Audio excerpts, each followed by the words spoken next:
السلام عليكم ورحمة الله وبركاته. تخيل إنك واقف قدام باب ضخم مقفول بإحكام ومكتوب عليه ممنوع الاقتراب، خطر الموت. تفتكر في إيه ورا الباب ده؟ سلاح ولا سر ولا شيء مرعب ولا حاجة أكبر بكتير من اللي ممكن عقلك يتخيله؟ النهاردة يا صديقي هنسافر سوا ل10 أماكن على كوكب الأرض، أماكن محدش مسموح يدخلها، ولو حاولت تقرب منها ممكن حياتك تبقى في خطر، وأماكن تانية ببساطة مش المفروض حد يعرف عنها حاجة. شد الحزام، انت دلوقتي داخل عالم الغموض الحقيقي. نبدأ أولا جزيرة الأفاعي في البرازيل، في مكان بعيد على الساحل البرازيلي. في جزيرة لو نزلت عليها عمرك ما هتطلع منها، مش بسبب وحوش ولا قبائل، لكن بسبب 3000 تعبان من أخطر أنواع الأفاعي السامة.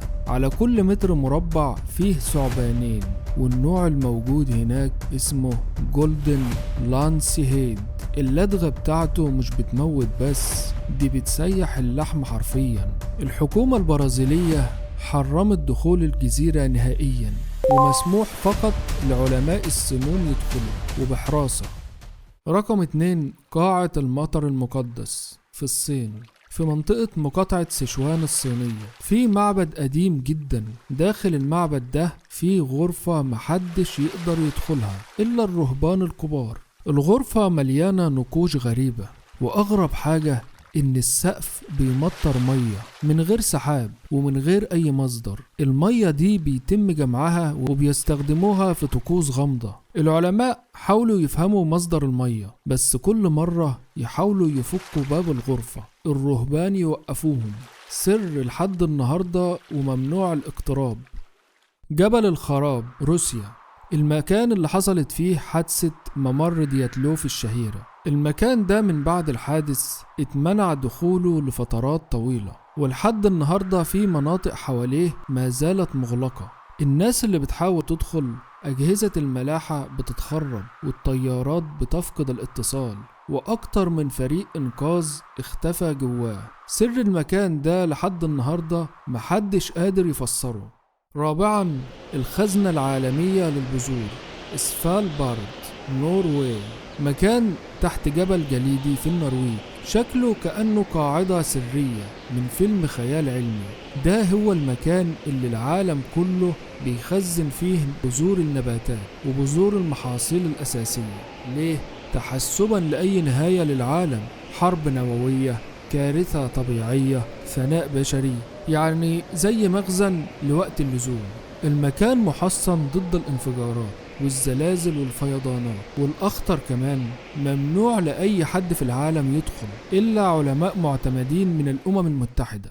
خامسا منجم بونغا الرهيب، جنوب أفريقيا. منجم قديم مشهور إنه بيبتلع الناس، طرق ضيقة وصخور مميتة وحوادث غريبة بتحصل جواه. في سبعينيات القرن الماضي اختفى فريق بحث بالكامل، من بعدها الحكومة قفلت المكان نهائيا، ودلوقتي محدش يقدر يقرب منه. والشائعات بتقول إن تحت الأرض في حاجة مش طبيعية.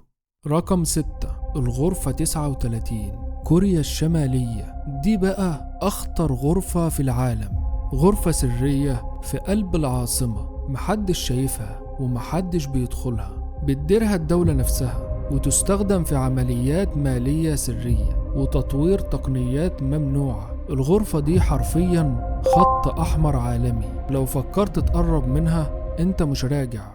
7 مختبر باثولوجيا فيروس ماربورغ، روسيا. فيروس ماربورغ واحد من أخطر الفيروسات القاتلة، أسوأ من الإيبولا وأسرع في الانتشار ومميت في أيام. في روسيا في مختبر محصن تحت الأرض بيحتفظ بعينات حية من الفيروس. الدخول للمكان ده مستحيل، والباحثين نفسهم بيلبسوا بدلات معقمة كاملة، وممنوع يلمسوا أي حاجة من غير إذن رسمي. لو حصل خطأ بسيط ممكن يسبب عدوى تكفي لإطلاق وباء عالمي جديد. 8 مقبرة الباب المغلق في الفلبين. مكان أثري قديم في جبل سجادة، مقابر معلقة فوق الصخور مربوطين بحبال خشنة من مئات السنين. الناس مش مسموح لها تدخل المنطقة، والقبائل الأصليين بيمنعوا أي شخص يقرب. المكان ده بالنسبة لهم يعتبر لعنة، وأي حد حاول يتسلق أو يلمس القبور حصلت له حوادث فظيعة. رقم 9، محمية الثعابين الملكية، المملكة المتحدة. في بريطانيا في مركز أبحاث سري بيحتفظ بعينات الثعابين الأكثر سمية في أوروبا. المكان مش موجود على الخرائط، ومفيش حد يعرف موقعه الحقيقي. المكان ده موجود عشان يدرسوا السموم، لكن لو حصل تسريب هيكون كارثة.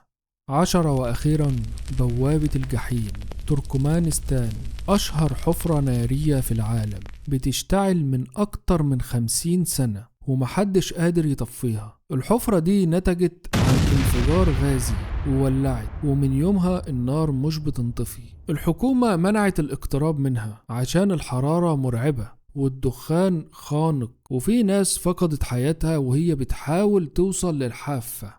وفي النهاية كوكبنا أغرب بكتير مما تتخيل. أماكن اتقفلت وتحولت لأساطير، وأماكن تانية العلم نفسه مش قادر يفسر اللي بيحصل فيها، وأماكن محظورة بالكامل. قولي في التعليقات ايه أكتر مكان شدك، ولو عجبك الفيديو ما تنساش تعمل لايك وتشترك، عشان عندنا رحلات أغرب من كده لسه جاية. سلام.